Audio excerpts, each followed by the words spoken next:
कोथरूड परिसरामध्ये निलेश घायवळ गँग कडून एका तरुणावरती गोळीबार करण्यात आला तर दुसऱ्यावर कोयत्याने वार केले गेले। यानंतर पुन्हा एकदा निलेश घायवळ गँग ही चर्चेत आली आणि अर्थातच या गँगमुळे निलेश घायवळ स्वतः सुद्धा पुन्हा एकदा चर्चेत आला।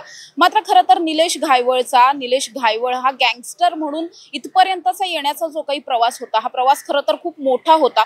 अगदी एमकॉमचं शिक्षण घेतलेला, अगदी शाळेतला टॉपर, कॉलेजमधला टॉपर असलेला विद्यार्थी ते थेट गँगस्टर पर्यंतचा त्याचा हा सगळा प्रवास आणि सगळ्यात महत्त्वाचं म्हणजे त्याच्या या प्रवासात त्याला लाभलेला त्याचा गुरु गजा मारणे, जो आता सध्याला त्याचा सगळ्यात मोठा कट्टर असा प्रतिस्पर्धी मानला जातो। खरं तर पुणे शहरामधलं सगळ्यात पहिलं टोळी युद्ध जे काही झालं हे झालं होतं प्रमोद माळवदकर आणि बंडू आंदेकर या सगळ्या गँग मध्ये झालेलं होतं। मात्र या गँग मध्ये जे काही टोळी युद्ध झालं, या टोळी युद्धाच्या नंतर सगळ्यात भीषण असं पुण्यामध्ये रंगलेलं टोळी युद्ध होतं ते मारणे विरुद्ध घायवळ गँगचं। मात्र ह्या मारणे विरुद्ध घायवळ गँगचं टोळी युद्ध होण्याच्या आधी हे दोघे सुद्धा अगदी कट्टर जीवलग एकमेकांचे मित्र होते। गजानन मारणे आणि निलेश घायवळ या दोघांचं अक्षरशः एका ताटात खाण्यापर्यंतची मैत्री होती। मात्र त्यानंतर या दोघांमध्ये असं नेमकं काय झालं, कुठे बिनसलं आणि नंतर हे दोन मित्र एकमेकांच्या जीवावर उठले, त्याच सगळ्यावरती आज आपण बोलणार आहोत। खरं तर हा सगळ्यात जो काही रक्तरंजित इतिहास आहे हा पुणे शहरासाठी आणि पुणेकरांसाठी फारसा नवा नाहीये। मात्र तरी सुद्धा निलेश घायवळची चर्चा पुन्हा रंगू लागली आणि जेव्हा निलेश घायवळचं नाव येतं तेव्हा अर्थातच पुन्हा एकदा गजा मारणे हे सुद्धा नाव येतं आणि त्यामुळे या दोघांचा आतापर्यंतचा मैत्रीपासून ते कट्टर दुश्मनीपर्यंतचा प्रवास नेमका कसा झाला जाणून घेणार आहोत। खरं तर घडलेलं असं होतं की मुळातच गजा मारणे हा 90च्या दशकामध्ये मुळशीमध्ये एका लहानशा गावातून आलेला तरुण होता, जो कोथरूड परिसरात त्याच्या आई वडिलांबरोबर राहायला आला आणि नंतर अर्थातच गुन्हेगारीचं आकर्षण निर्माण झालं आणि गुन्हेगार झाला। ज्यावेळी गजा मारणेने पहिला मर्डर केलेला होता, या पहिल्या मर्डरच्या नंतर निलेश घायवळ हा त्याच परिसरामध्ये कोथरूडच्याच परिसरात राहायला होता। मूळचा जामखेडचा असलेला निलेश घायवळ हा त्यावेळी शिक्षणासाठी पुण्यात आला, एमकॉम केलं, चांगल्या कॉलेजमध्ये शिक्षण घेत होता। असं सगळंच असताना त्याच दरम्यानच्या काळात आपल्याच परिसरात राहणाऱ्या एका भाईने म्हणजेच गजा मारणेने पतित पावन संघटनेच्या एका पदाधिकाऱ्याची हत्या केली आणि या हत्येनंतर गजा मारणे हे नाव संपूर्ण पुणे शहरामध्ये प्रचंड गाजलं। मग गजा मारणेचा एकंदरीत जरी तो तुरुंगात गेलेला असला तरी सुद्धा त्याच्या नावाभोवती तयार झालेलं त्याचं सगळं वलय या सगळ्याकडे निलेश घायवळ आकर्षित झाला आणि अर्थातच तो सुद्धा पुढे जाऊन त्याने गजा मारणे बरोबर मैत्री वाढवली आणि मग या टोळीचा भाग सुद्धा बनला। त्यानंतर निलेश घायवळ आणि गजा मारणे या दोघांची इतकी चांगली मैत्री झाली की या दोघांनी अनेक गुन्हेगारी कारवाया या एकत्र केल्या। मात्र या सगळ्याच दरम्यानच्या काळामध्ये गजा मारणे यांचे अगदी खास मित्र असणारे सतीश शेठ मिसाळ, जे माधुरी मिसाळ यांचे पती होते, मंत्री जे आहेत माधुरी मिसाळ त्यांचे पती होते, त्यांचा खून झाला। या खुनामध्ये बबलू कावेडिया नावाच्या एका बांधकाम व्यावसायिकाने टीप दिल्याची माहिती गजा मारणे याला कळाली आणि मग गजा मारणेने याच कावेडियाला मारण्याचा कट आखला। या कटामध्ये सगळ्यात जास्त महत्वाची मदत केली होती ती म्हणजे निलेश घायवळने। मग घायवळ आणि मारणे या दोघांनी मिळून बबलू कावेडिया याचा खून केला। या खुनाच्या गुन्ह्यामध्ये हे दोघं सुद्धा तुरुंगात गेले। जवळपास 6.5-7 वर्षांची शिक्षा या दोघांनी एकत्र भोगली। दोघेही एकत्र तुरुंगात असताना बाहेर दोघांच्याही नावाची तितकीच चर्चा चालू झालेली होती, कारण मुळातच गजा मारणे जितका मोठा गुंड होता त्याच्याच तोडीचा निलेश घायवळ असल्याच्या चर्चा ऑलरेडी बाहेर चालू झालेल्या होत्या।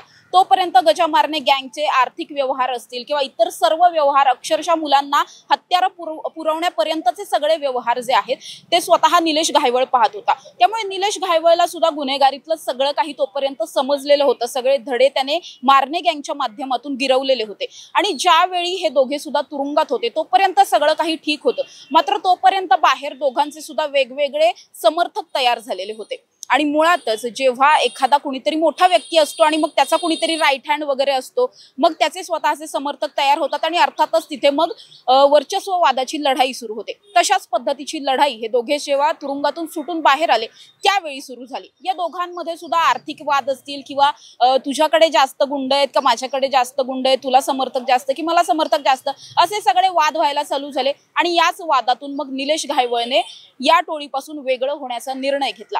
अर्थात या सगळ्याच्या नंतर गजा मारणे ही वेगळी टोळी झाली। निलेश घायवळने स्वतःची वेगळी घायवळ गँग ही उदयास आणली आणि त्याच्यानंतर या टोळ्यांमध्ये आपापसातला संघर्ष चालू झाला। मूळ कारण होतं ते म्हणजे गजा मारणे बरोबर राहून त्याच्याकडून सगळं शिकलेला निलेश घायवळ आता त्यालाच वरचढ ठरत होता। दुसरीकडे ज्या गोष्टींमध्ये आतापर्यंत गजा मारण्याची गँग इन्व्हॉल्व्ह असायची त्या सगळ्यामध्ये शिरकाव करण्याचा प्रयत्न ही निलेश घायवळची गँग करत होती। आर्थिक गोष्टी असतील, जमिनीचे व्यवहार असतील, खंडण्या असतील किंवा इतर कुठल्याही गोष्टी असतील, प्रोटेक्शन मनी असेल, या सगळ्यामध्ये सुद्धा मारणे गँगला तोडीस तोड देण्याचा प्रयत्न या घायवळ गँगने केला आणि या सगळ्यामधूनच दोन्ही टोळ्यांमध्ये प्रचंड संघर्ष उभा राहिला। याच सगळ्या संघर्षातून मारणे गँगच्या वतीने सगळ्यात पहिल्यांदा निलेश घायवळला आणि त्याच्या एका साथीदाराला मारण्याचा प्रयत्न करण्यात आला। या सगळ्यामध्ये निलेश घायवळवर वार पण झाले, मात्र तो त्या सगळ्यामधून वाचला।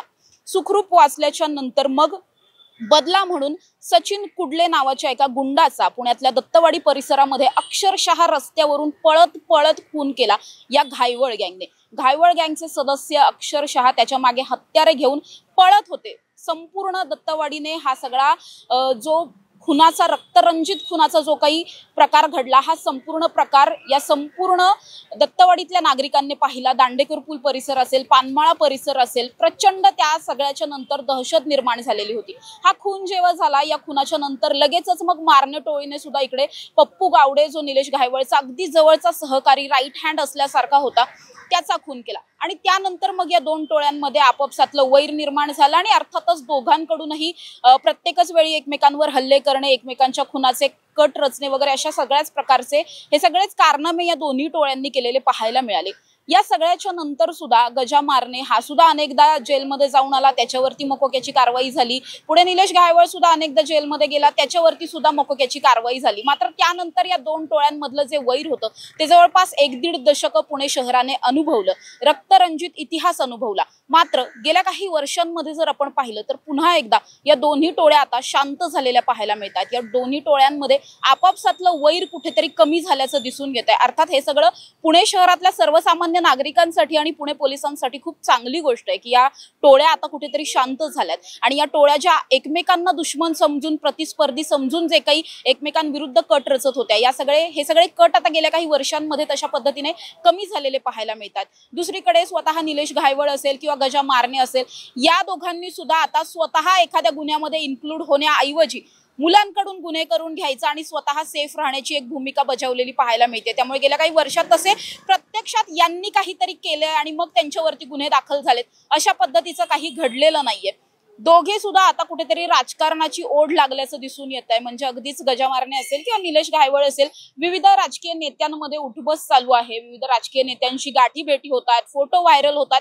मात्र अर्थातच मुळातच गुंड असलेल्या या दोघांनाही राजकारणात घेतलं जाऊ नये किंवा यांना राजकीय संधी दिल्या जाऊ नयेत असं सर्वसामान्यांपासून सगळ्यांनाच वाटत असल्यामुळे अर्थात राजकीय एंट्री अजून दोघांचीही झालेली नाहीये। मात्र गेल्या काही वर्षांमध्ये या ज्या प्रतिस्पर्धी टोळ्या होत्या त्या आता शांत झालेल्या पाहायला मिळतात। म्हणजे गजा मारणे आणि निलेश घायवळ यांची सुरुवात अगदी कट्टर मित्र, पहिल्यांदा गुरु शिष्य म्हणू शकतो, त्याच्यानंतर कट्टर मित्र, कट्टर मित्रानंतर कट्टर दुश्मन आणि आता कुठेतरी हे दोघेही थोडेसे शांत झालेले पाहायला मिळतात। या दोन्ही गँग मधल्या मुलांमध्ये सुद्धा आता थोडंसं सामंजस्य आल्याचं पाहायला मिळत आहे आणि त्यामुळेच कदाचित पुण्यातली गुन्हेगारी सुद्धा थोडीशी या दोन टोळ्यांच्या माध्यमातून जे काही गुन्हे होत होते ते गेल्या काही वर्षांमध्ये कमी झालेले पाहायला मिळतात। मात्र तरी सुद्धा या दोन्ही टोळ्यांचा इतर काही टोळ्यांशी असलेला जो काही संघर्ष आहे हा अजूनही सुरूच आहे आणि पुण्यामध्ये या दोन टोळ्यांव्यतिरिक्त सुद्धा आता जवळपास लहान मोठ्या अशा एकूण 80 पेक्षा जास्त टोळ्या असल्याचं पुणे पोलिसांचं म्हणणं आहे आणि या सगळ्याच टोळ्यांवर मकोका अंतर्गत कारवाई असेल किंवा इतर सगळ्याच प्रकारची प्रतिबंधात्मक जी काही कारवाई करता येईल अशा पद्धतीची कारवाई सुद्धा पुणे पोलिसांकडून सुरू असलेली पाहायला मिळते। मात्र तरी सुद्धा पुणे शहरामध्ये गजा मारणे उर्फ महाराज आणि निलेश घायवळ उर्फ बॉस या दोन नावांचं जे काही वलय गेल्या 2 दशकांपासून निर्माण झालेलं आहे ते अजूनही तसंच असलेलं पाहायला मिळतंय। वेळोवेळी कारवाया झालेल्या आहेत, वेळोवेळी तुरुंगवास झालाय, मोक्का लागलेला आहे, सगळं झालंय। मात्र या दोन नावांचं वलय अजूनही कमी झालेलं नाहीये आणि आता कदाचित ही दोन नावं जी आहेत हे स्वतः शांत झालेत, मात्र त्यांचे जे काही समर्थक आहेत ते अजूनही कुठेही शांत होताना पाहायला मिळत नाहीयेत। या टोळ्यांचा इतरांबरोबरचा संघर्ष हा अजूनही कायम आहे आणि हाच संघर्ष थांबवण्याचं काम आता पुणे पोलिसांना करायचंय। अर्थात या सगळ्या प्रकरणाची चर्चा सुरू झाली ती मुळातच कोथरूडमध्ये झालेल्या या गोळीबाराच्या नंतर आणि कोयत्याच्या हल्ल्याच्या नंतर झाली होती। आता या प्रकरणामध्ये पोलिसांनी काहींना ताब्यात सुद्धा घेतलेला आहे, काहींना अटक केली आहे आणि इतर काहींचा शोध सुरू असलेला पाहायला मिळतोय।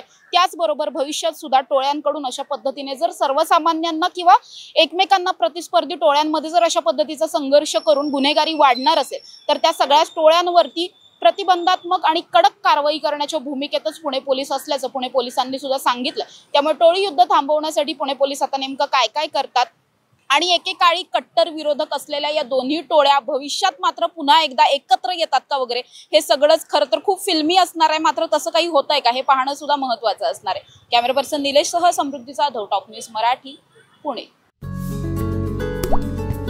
आता जोकासू STP या अत्याधुनिक जॅपनीज तंत्रज्ञानाने सुसज्ज, quick installation, energy efficient, noiseless blowers, low maintenance या आणि अशा वैशिष्ट्यांनी परिपूर्ण जोकासू STP तंत्रज्ञान प्रकल्प उभारणीपासून ते विक्री पश्चात समाधानकारक सेवा देणारी, भारताबरोबरच परदेशात देखील प्रकल्पांची यशस्वी उभारणी करणारी company Deccan water treatment private limited.